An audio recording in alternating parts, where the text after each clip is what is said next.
I'm sure you know who these people are, and if you don't, you should.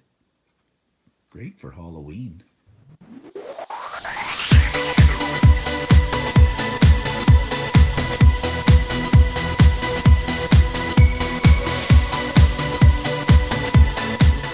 Hello everybody, it's Stephen here for Bland Designs and the Idiot Quilter, and welcome to my weekly vlog for Monday, November the 1st, 2021. We're getting close to the Christmas season, aren't we? And this is vlog number 238, and it is day 602 of COVID. And I hope you had a nice Halloween, a spooky Halloween, whatever.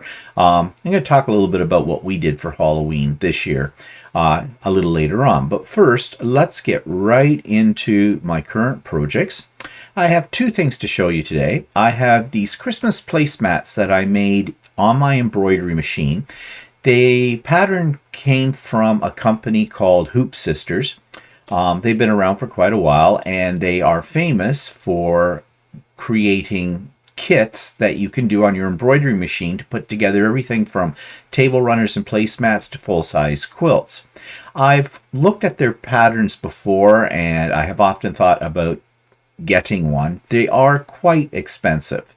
And you have to remember that you're not getting the fabric with these either. These are simply the files that you need to put onto your embroidery machine in order to do these things. So yeah, it makes it really pricey. And also, I've never had anything from this company before, so I'm not absolutely sure how reliable it is. Although I've looked at reviews and things, and they seem to have favorable reviews. Well, I happened to be in Ultimate Sewing last week, and I saw a CD, yeah, old technology, okay, so it'd been around for a while, that had these Christmas designs on it for making various placemats or a wall hanging. And I thought it was kind of cute, so I picked it up. They're not particularly cheap. It was about 40 bucks for it. And created the placemats I'm about to show you. In fact, I'll show those to you in a minute. I just want to tell you this, though. Will I buy another Hoop Sisters product? Probably not, but not because of the quality or anything like that. It has to do with the way they put their things together. They do what's called quilt as you go. And this involves, when you make the blocks for whether it's a table runner or a quilt, you need to do a system of hinging to put them together, because essentially you have little pieces of batting on each block instead of one piece of batting. And I have done this before. I actually took a class as to how to do this, and I hated it. It's tedious. It is a little tricky. Once you get going with it, it's not that hard, but it is, as I said, tedious. It's not my cup of tea. So I don't think I'll be buying any more files from this company simply because of that. Now, as far as these placemats are concerned, I had to do some MacGyvering of them because, yeah, you need to read the instructions all the way through before you start a project. I didn't realize it was a quilt as you go, and I'd have to do this hinging system for putting the blocks together until I got the blocks done. But nevertheless, I fixed that problem up, and the two placemats turned out pretty good, and I might attempt with my alterations of doing one of their wall hangings or something. I don't know yet. Projects are starting to pile up again on me. It figures, doesn't it? Well, it's because I've been concentrating a lot on making Christmas projects. I've been doing that since about August, and I made some Halloween things too. So I'm looking forward to getting back into doing some what I would call everyday, regular quilting projects and things like that. But I do like making gifts for people, so we'll have to see. But anyways, I digress, as I usually do. So I'm going to insert here some pictures of the Quilt As You Go placemats, or the In the Hoop placemats by Hoop Sisters. Oh, I'm way off track. So I bought this pattern at Ultimate Sewing, and it's a Hoop Sisters pattern. It's a in the hoop pattern for making wall hanging and placemats, and it has a bunch of these Christmas tree kind of things in them that you can mix and match around. Now, I've never done a Hoop Sisters pattern before, and I did not realize that this is actually a quilt as you go kind of project, and I had some problems with this as a result. Would have helped if I'd read the instructions through thoroughly. But this does come with very detailed instructions, like over 100 pages of detailed instructions.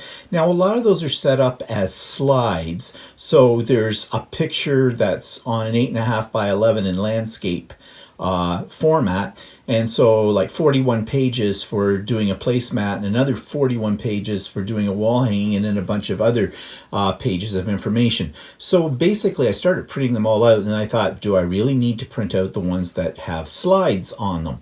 And I decided not. So I didn't really read through everything, so I didn't realize this was a quilt as you go. And that means that I had a little problem because I'd already laid down my batting, which is battleizer I was using for this, and put the backing on as well at the same time for each one of these individual blocks that you can see here. So this is a block and this is a block, and with the two trees on each one. And so that meant when I added the sashing, this and the borders around there, they didn't have any batting. So I kind of cut strips of batting to fit those pieces, and then I put another layer of batting. Battleizer is what I'm using. Battleizer is a very dense type of batting. It's really great for placemats and table runners and things like that. And I put another layer on, so I have 2 layers of battleizer, and then I put on my backing, and then I did some stitch in the ditch quilting all the way around the edges, and some straight line here, and some wavy foot quilting there, and that holds the pieces together. And this is what it looks like on the back. And as you can see, I used a fairly light thread, so it doesn't really show up all that well, but it's there and it's holding everything together. And then of course I did my binding in the traditional manner. So this was the first one that I made where I had to do that doubling up on the battleizer. Now it just makes it a little heavier but a little bit more substantial. So this would serve both as a placemat or as a small table topper kind of a thing. And so I made a second one, but I did not have exactly the same fabric, enough of it, because I was making this from scraps basically. So I changed it. And I'll show you what I changed it to. And here it is. So you can see this one and then this one. Now, this time I didn't bother to put the batting in the hoop for this, and I didn't put the backing in the hoop either. I just did this like it was a regular applique, freestanding applique kind of thing. Well, it's really not freestanding, but you know what I mean, applique, on tearaway stabilizer. And then I added the battleizer and the backing. And to keep these two consistent, I used 2 layers of the battleizer, just as I had in the first one, so they're both about the same thickness. Of course, this one is using a slightly different color scheme. But you want to know something? That would be fine as placemats. It would make it interesting. And as table toppers, it doesn't really matter because you probably don't have them both on the same table. So I have these 2 done, and I am debating now if I'm going to make a 3rd and a 4th one, or if I'm going to do something a little different. There's other designs in this pattern, as I mentioned. You can see some of them here. And I am thinking I could do, they have a wall hanging right here, so you see. But I could do a mix and match and make my own thing with this as well. So I don't know. I'm playing around with the idea, and we'll see how that works out. But anyways, this was my first Hoop Sisters pattern, and I almost bought one that was a quilt one that I kind of liked, but it was a lot of money. It was about $170 for the pattern, and then you have your materials on top of that. But now I realize that basically they're doing quilt as you go, and I just don't like quilt as you go. So I think I'll hold off on that idea of buying one of their more substantial patterns for making a quilt. The other project that I got finished is one that I made it over 2 years ago. It was pre-COVID. I took a class for this. It was called a mystery quilt. And let me just put up on screen a picture of this while I talk about it. Okay, So here you can see the quilt. I think it turned out really nice. It was a mystery quilt, as I said. So we didn't know from until we got to the class each week what part we were going to be working on next. And then you got it all assembled, and this is what it created. Now, I have to admit, I did cheat a little bit on this. I went looking for this online, and I did find a pattern for this, or I found a picture of it when it was completed. So I had a good idea as to what colors I wanted to pick out for this. But anyways, I have had it sitting here, as I said, for, 2 years, waiting to be quilted. And the reason I never got around to quilting it was because it is quite a large quilt, and doing it on my domestic machine was not really appealing to me. But now that I have the long arm, you can see I have long armed this one. I have it finished, and here's my quilting on it. Now, I did it as a pantograph. So when you do a pantograph, of course, you get, next to almost perfect quilting. And I do enjoy using pantographs for that reason. But I think it turned out really nice, and this is going to be a gift. This is a Christmas present for my nephew. And I asked him back at Thanksgiving what his favorite colors were. He said blue, and there's blue in this, and a little purple. Actually, blue and purple are kind of my favorite colors. But anyways, I have it all finished, and I hope he really likes it. So that takes me to the YouTube channel of the week. This is called The Royal Reviewer, and I love anything about the royalty. I love watching, their lives and things like that and what's going on with them. And being a Canadian, we do have a link to the royal family in the sense that the Queen is figuratively, symbolically, the head of our state. She doesn't have any power. It's just a tradition kind of a thing. But nevertheless, I find them quite fascinating. And so anytime I find a documentary or some kind of broadcast about the royal family, I will often watch it. Well, I discovered this YouTube channel. It's a little bit gossipy about what's going on with the royal family, but I found it really interesting, so I'm going to share it with you right here. This week's YouTube channel is one called The Royal Reviewer, and I don't know about you, but I have always been fascinated by the monarchy. Would I call myself a royalist or a monarchist? Not really. And I do live in a country that has a queen, Canada, but she's more of a figurehead. And to be quite honest, I think we should stop having her as that, because really that's left over from the colonial days. But that's a bit of an aside here. Back to the YouTube channel. This one's called The Royal Reviewer, and it has all kinds of fascinating stories about royalty through the ages. So if you take a look at some of their videos that they have on here, Britain's plan for Queen Elizabeth II dies, Prince George. So they deal with the latest royal family, of course, but they also look at the history too. So if we take a look at the playlists, you'll see here. Let's get the playlists up. They talk about various members of the royal family, royal history. They have pop-up live chats about this as well. I guess he does, this particular gentleman does live videos where they discuss royalty. There is a wide variety of topics. What really got me turned on to this particular channel was the history, because there was some things, and I'm not finding them in his playlist at the moment, but he does talk about some of the more historical elements of the royal families from the ages as well, and I'm really interested in royal history. So if you want something, if you feel, you really got an interest in the royal family, this might be the channel for you to check out about all things royal, The Royal Reviewer. So you will find the link to that YouTube channel in the show notes below. You'll find a link for Stephen and Walter Live, The Idiot Quilter, and So Chatty. All of those things are there. So Chatty this week was a little different. Walter and I worked on Lucey and tried our hand at some ruler foot quilting with mixed results. on that. So you might find that kind of humorous.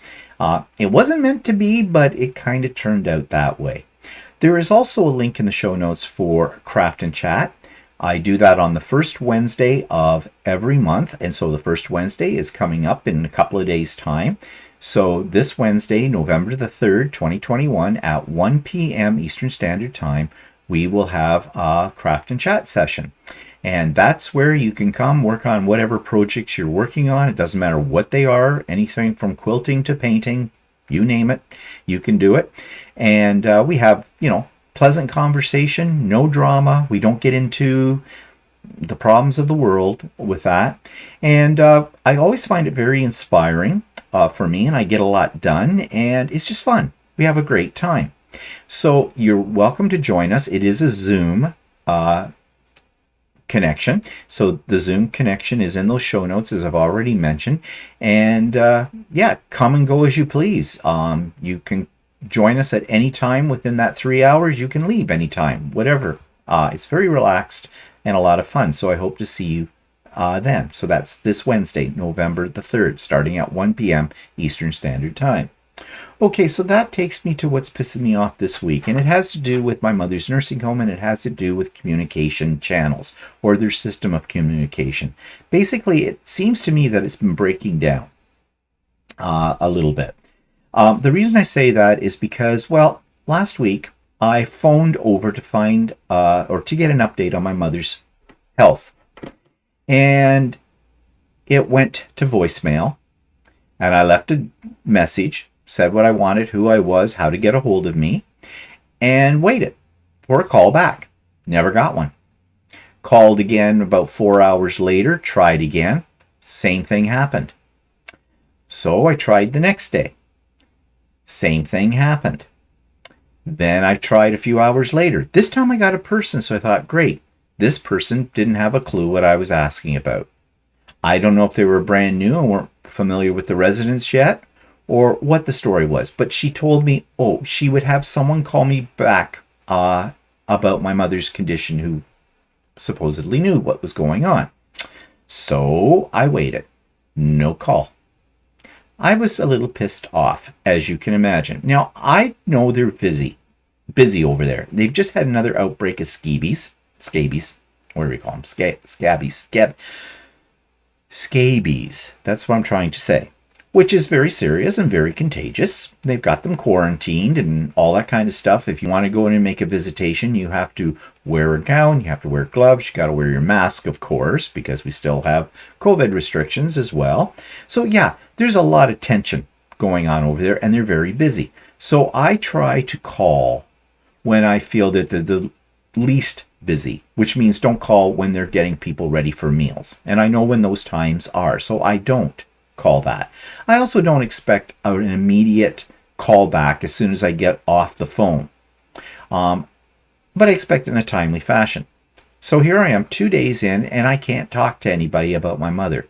So I sent an email to the administrator, and I laid it on the line. I told her exactly what I just told you, and I said this is what I suspected, that there was definitely a breakdown in communication, a breakdown in possibly their training of staff when it came to this kind of thing. And I expected better from it all. In half an hour, I got a reply back from the administrator, profusely apologizing, telling me this shouldn't have happened. You don't have to tell me it shouldn't have happened. I know it shouldn't have happened. And we have become a society. I just saw something on Netflix where they talked about the fact that our whole society has become an apologetic society, which mean nothing. You hear celebrities apologizing for things they've said or things they've done, politicians apologizing to groups of people, all this kind of stuff. And really, they were saying these apologies mean nothing. And then they went on to talk about the ingredients of a good apology. But nevertheless, she apologized profusely. She asked me if I wanted to have a call every day, updating me on the status of my mother, because as you probably know, and I don't know how you wouldn't know if you've been watching me for regular, my mother basically is dying. So, she's in palliative care at the nursing home. So yeah, I said that would be great. Thank you.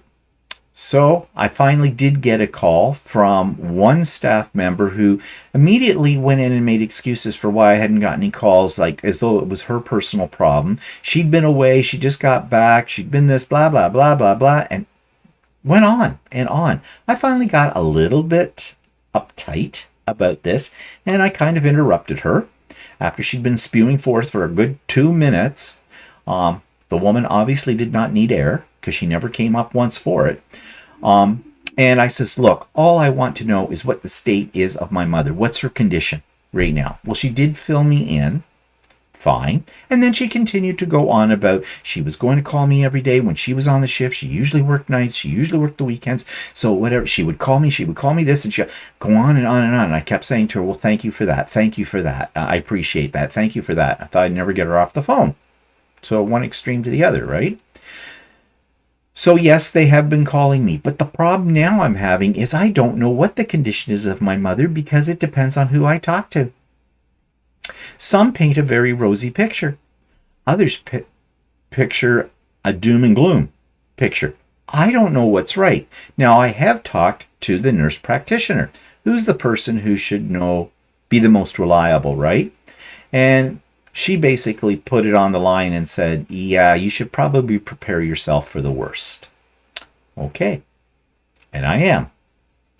But yesterday, I got 2 calls. The first call was at about 7 o'clock in the morning. And when my phone goes off that early in the morning and it says the name of the nursing home on it, I immediately go, oh my God, prepare yourself. This is it. This is the end. But it's not. They told me that my mother had kind of a rough night. She was having trouble sleeping. She did complain of some pain. This is the first.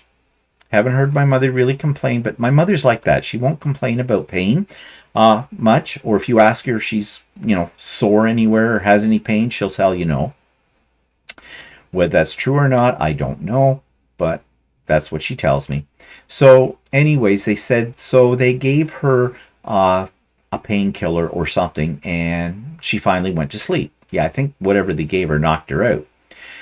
So when they were checking on her this morning, and they're checking on her early because they're calling me at 7, my mother wouldn't wake up. Well, you hear that.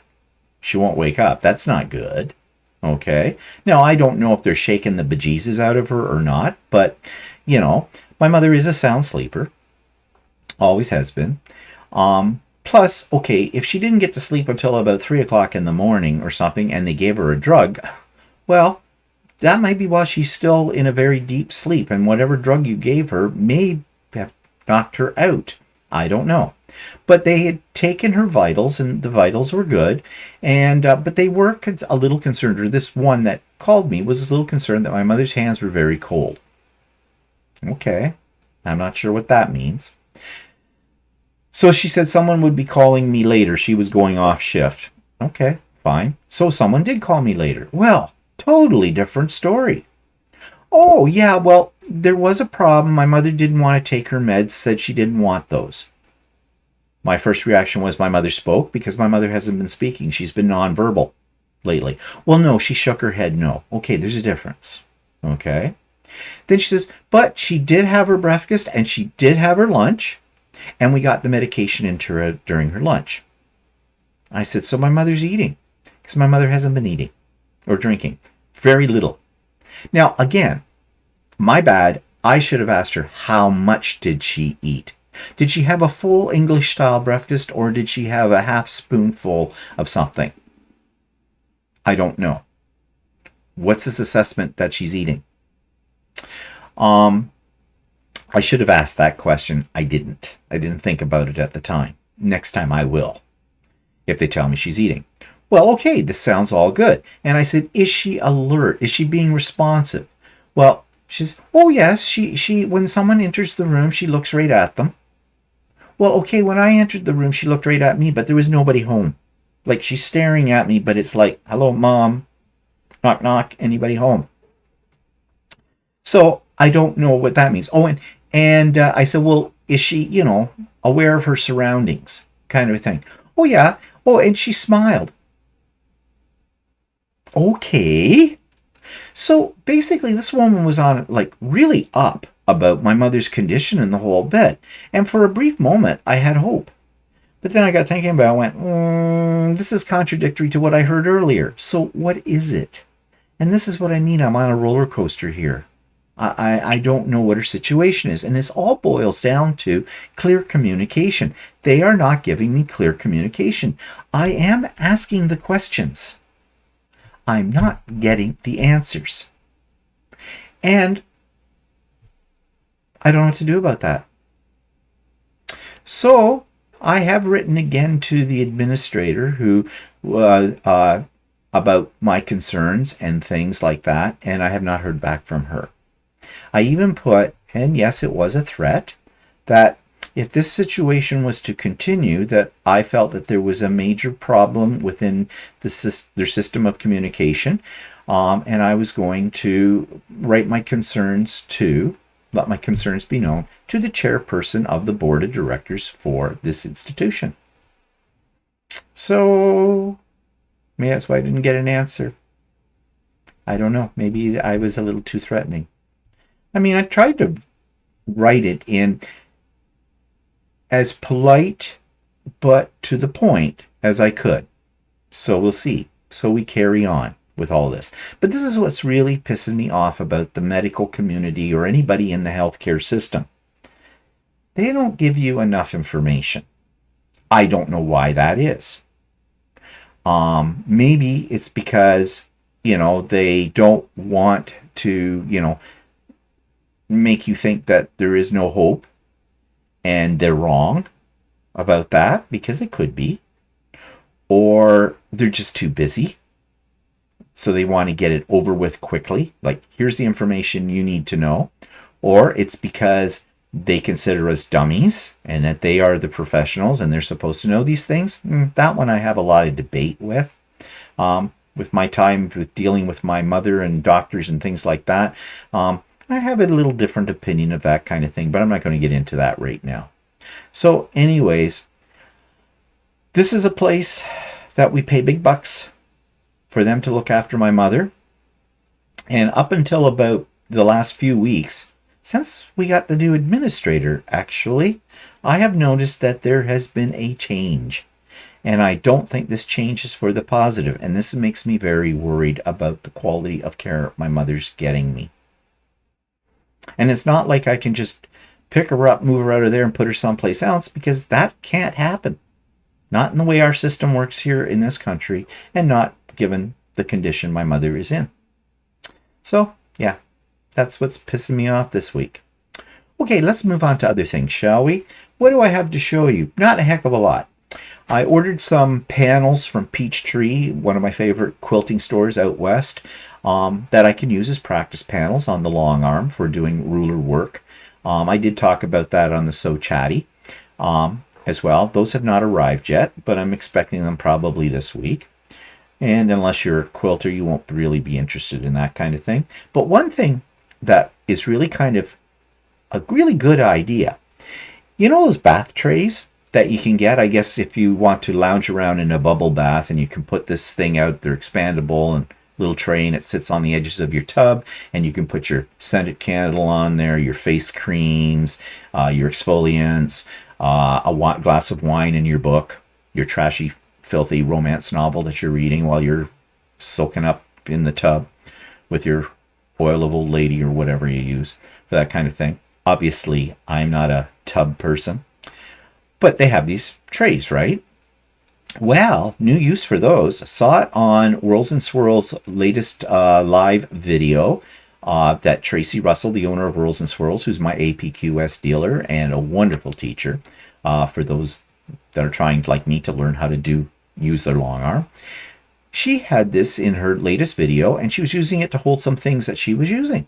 It just expands right across the roller bars on the long arm, and I thought, wow, this is a great idea. I was so impressed with this idea that before she was even finished the live video, I was on Amazon and had ordered one. And I show it in this week's So Chatty, this past week's So Chatty.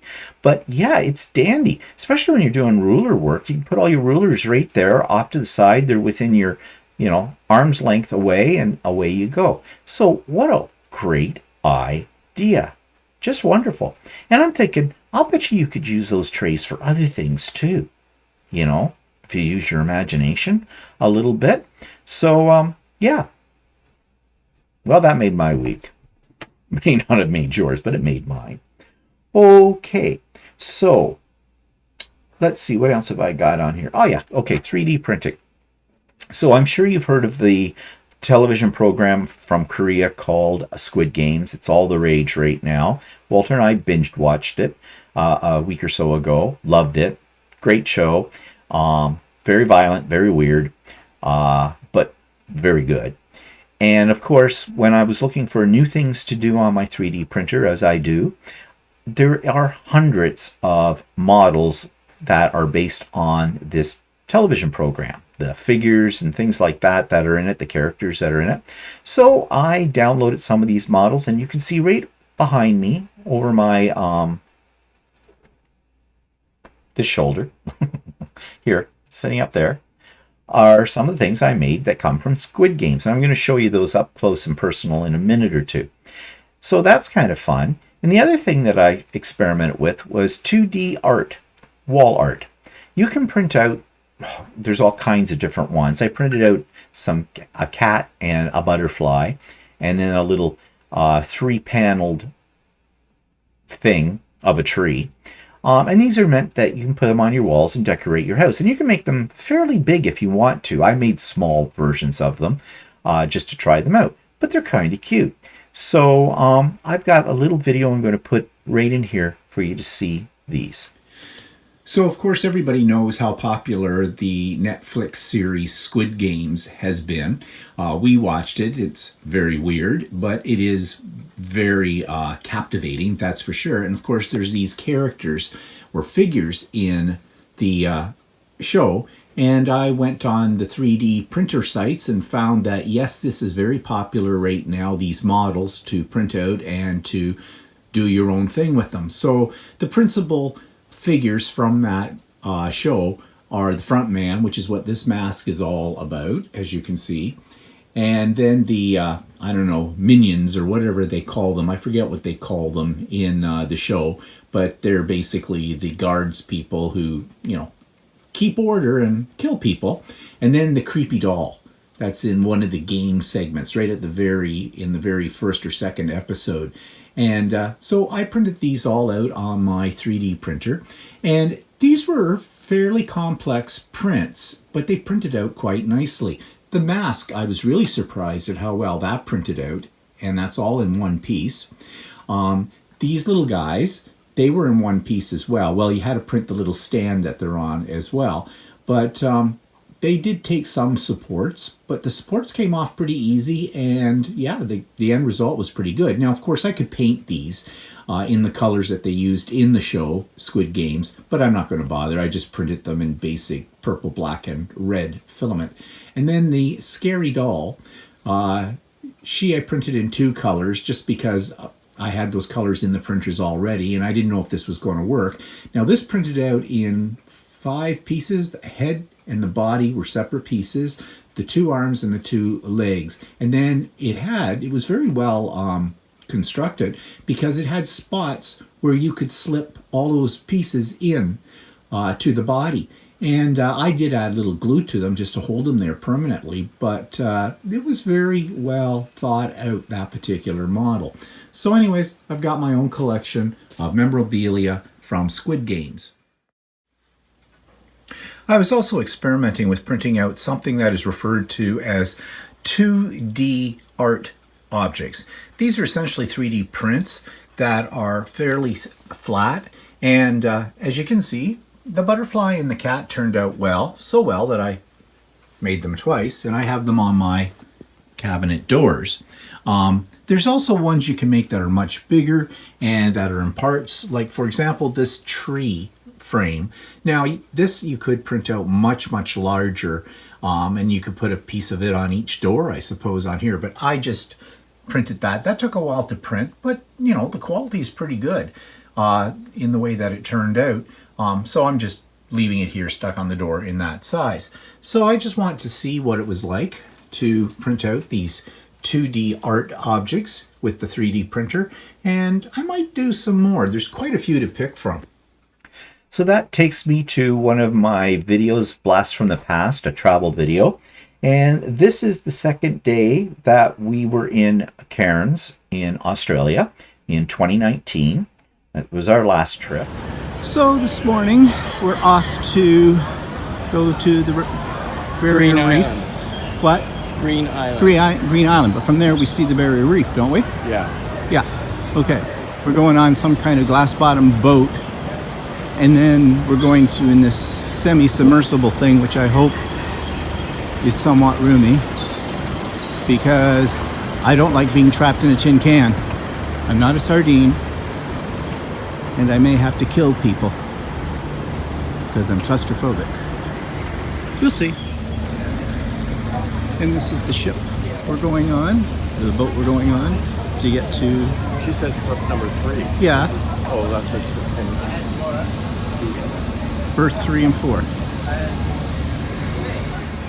So we're on the top deck of the catamaran that's taking us to Green Island. And from there we get the glass bottom boat, and then after the glass bottom boat we do the semi-submersible.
Well, we've made it to Green Island now.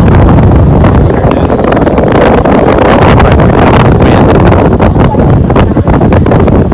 The glass bottom boat's over there. Going on in a bit.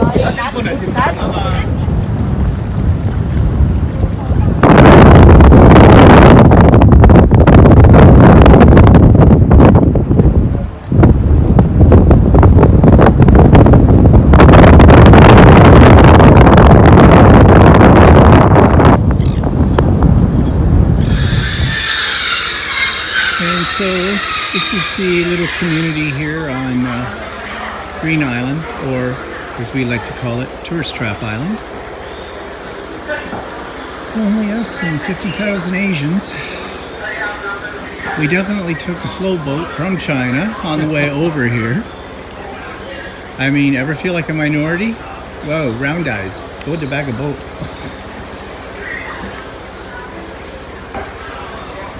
So we're killing a few minutes here before we explore this further, because we got to go back to the boat to get onto the glass bottom boat and onto the submersible, which I think I can probably handle. We'll see. Don't like being locked up in a tin can. Well, you know who they're catering to when you look at a sign and it's hard to find the English. All these little birds.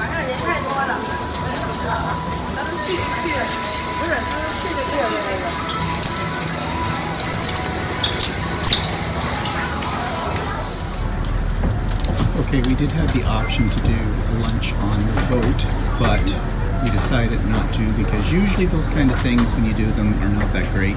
And kind of glad we didn't, because it looks like it's pretty much caters to Asian tastes. And really not into that right now. I do like it on occasion, but not on a boat. I will not, Sam I am. I will not eat Asian on a boat. And this is the last bottom boat, which we're eventually going to get on here in a few minutes.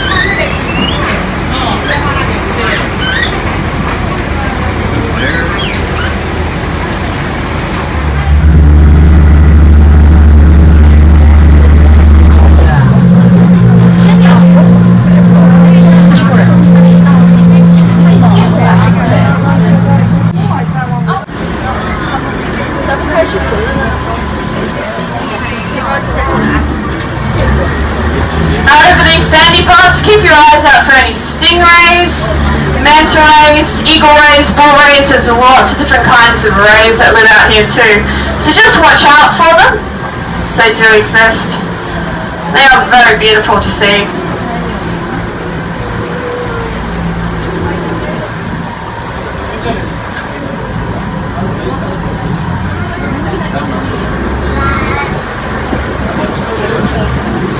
Alrighty, we're going to get nice and into the wind so it's not going to blow us everywhere.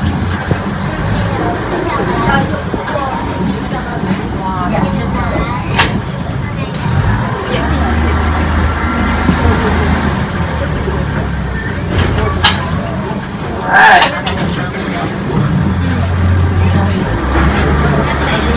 Now you might see some big worm looking things on the ocean floor too. Those are sea cucumbers. They are a type of animal, and they go along the ocean floor and kind of suck up all of the sand and eat the sand. So that's their job.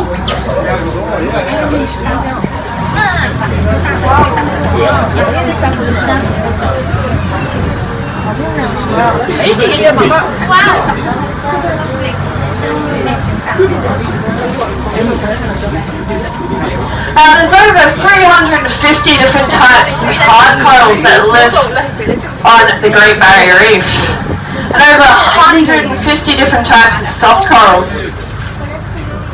Now these fish wouldn't be here if not for these corals. There's over 1,500 different types of fish that live around the Great Barrier Reef, and they just love this stuff. You can see some finger coral there, folks. That's the coral that's moving around a bit in the current. That's finger coral. It's a type of soft coral, so it doesn't have exactly the same exoskeleton as other coral.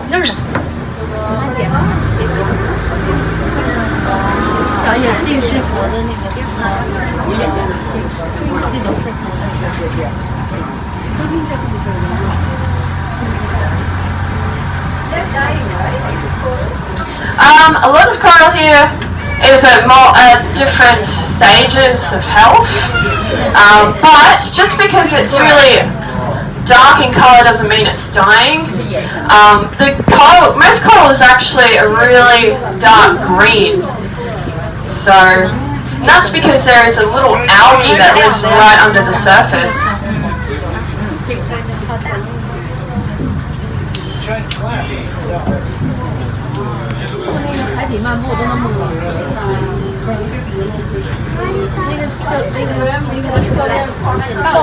I can't really see from that. Yeah, that would probably be a sea cucumber. Yeah, they have lots of different shapes and sizes. There's lots of species of sea cucumbers. And Green Island was the very first place to export sea cucumbers in the whole world, so there's heaps of them here. But it's thanks to these guys that we actually have such white sand. You see, some of the coral there might look like cauliflower, and that's cauliflower coral. There's also coral that looks like spaghetti, and that's spaghetti coral. And there's also coral that looks like boulders, and that's boulder coral. So as you can see, the names aren't very creative, are they? They're just kind of named after what they look like. There's a bunch of spaghetti coral we're going to slowly pass over there too. You can see it. It's just at the front of the boat, so we're going to just slowly make our way over the top of it.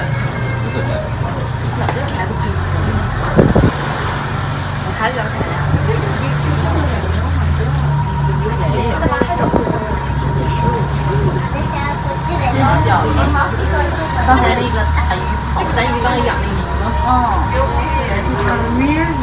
？Folks, there are a lot of different kinds of creatures that live around here.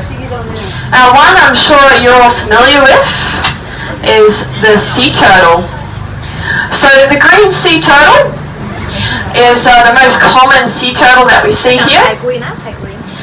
And usually they hunt at periods of about 15 minutes at a time, and they pop up for air. Now, lots of people see sea turtles floating on the surface and they think that they're resting. This is actually not true. So, sea turtles don't rest on the surface, they sleep under the water. So if you ever do see a sea turtle that looks like it's resting on the surface, there is one good reason for that. Well, actually it's not a good reason. If you can guess what it is, feel free to call out. Does anyone think they know why a sea turtle might be floating on the surface? Oh, close. Actually, the reason why is because they'll be full of plastic and they can't dive. But luckily, when people do see turtles that are full of plastic like that, it generally means that they can be taken to our turtle rehab centre that's just on Fitzroy Island. So that's where they take turtles in and they'll make sure they're nice and safe, protected.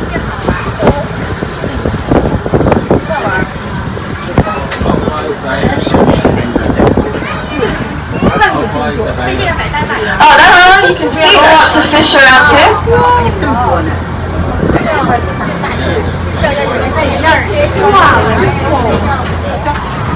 So this is a special little area here. I'm actually going to feed some of these fish. Which sounds exciting, doesn't it?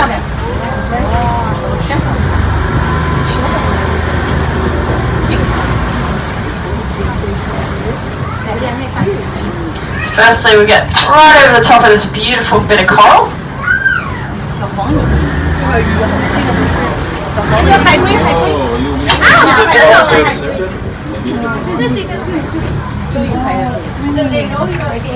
Yeah, they do. 它的喂这个有色鱼过来了，它是喂它的投食的，对，让大家看一口。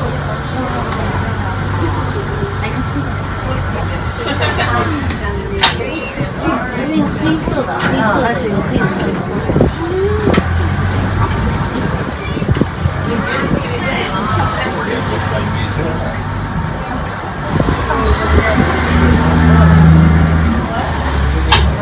跟着船走呢，跟着船走了，因为想起来吃的呢，放绳儿呢，不然鱼能过来围着转。Yeah, that's actually speckled emperor. But yeah, you're right. There are road snapper around here too.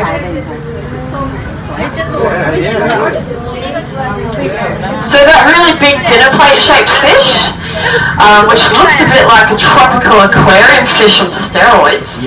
That one is a batfish. It's a pretty weird name, isn't it? Doesn't really look like a bat. But when they're juveniles, they're very triangular in shape. So that's where the name actually comes from. And they're triangular in shape to look like a leaf. So that whole story is a bit confusing and all over the place, but that is the reason why they call it batfish. So they start off life in the mangrove inlets, as do about 70% of all fish life on the Great Barrier Reef. So I'm going to feed some of the fish a little bit of food now.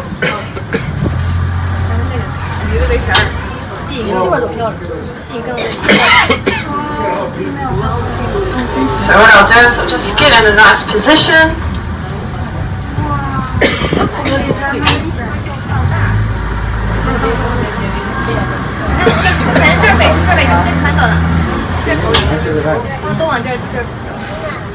Alright, so I'll feed them on the left hand side first,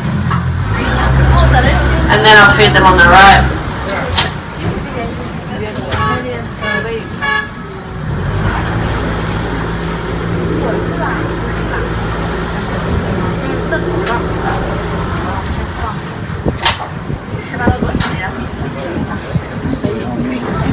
是海参吗？是那个是特别特别大的。是海参，是海参，反正不一定是黑色的。吃完这个，吃完这个你就身体。On the left. Ready?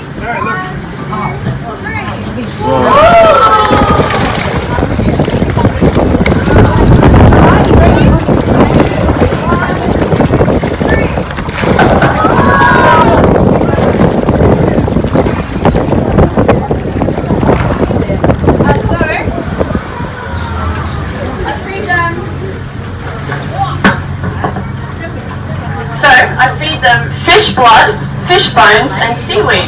Which sounds really delicious. Actually, it's just natural things that they find in the wild, because that's all we're really going to feed them. We want them to stay nice and healthy, and I only feed them, if you've noticed, I just fed them a really little bit. And that's just enough to get them interested in the boat for you folks to take photos. But it's just a small amount because we don't want them to rely on us at all. Otherwise, yeah, there'll be some problems there. 然后喂的是海带是什么？他们的野生动物白吃的。Sorry? Oh, really? You feel like taking one for dinner? Actually, interesting. You're not actually allowed to fish in this area at all. This is all protected, so that way this ecosystem here stays the way it is, and that's very important because. If the best way I can describe this place is a bit like New York City. So there's a lot, everybody kind of needs each other in this ecosystem. It's very important.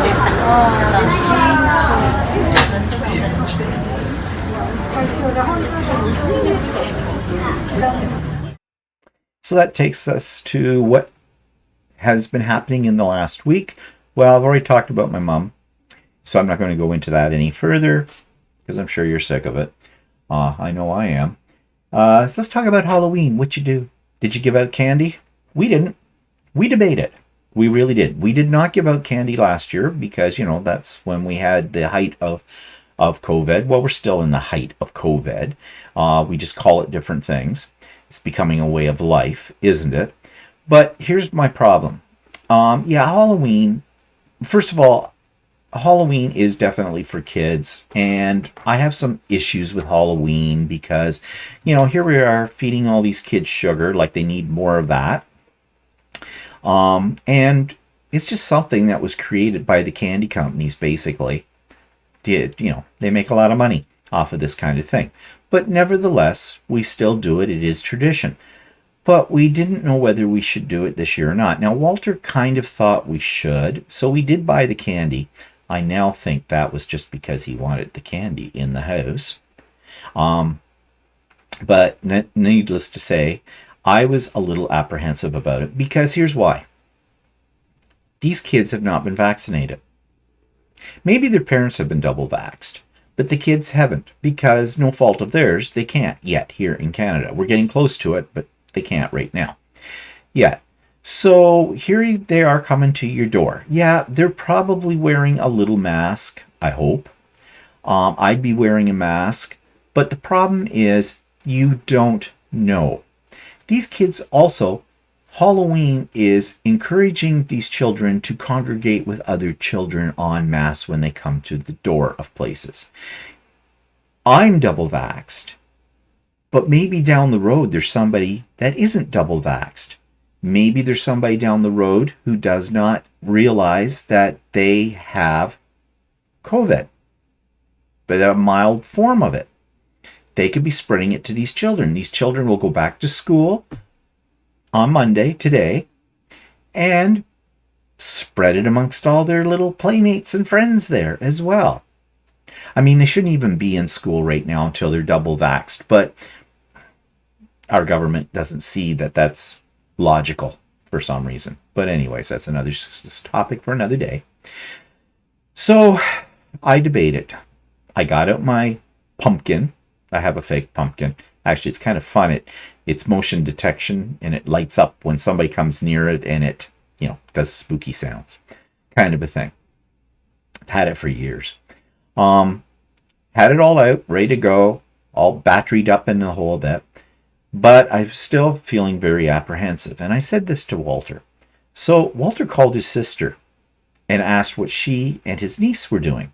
Well, they'd gone out and bought the candy too, but they both decided, no, they're not taking the risk either. They weren't giving out. They were turning off the porch lights. They weren't giving out candy. So that basically sealed it for us too. And we decided, no, we're not doing that either. I put a sign on the door that said, sorry, we're not giving out any candy this year due to COVID. Yeah. Now the neighbors across the street, we noticed, put out a great big bucket of candy for them to help themselves with. I don't think that's a good idea. Because there's going to be one older kid with his pillow sack, and he's going to walk right up, push the little ones out of the way, and dump the whole bowl into his sack and take off down the street. Yeah.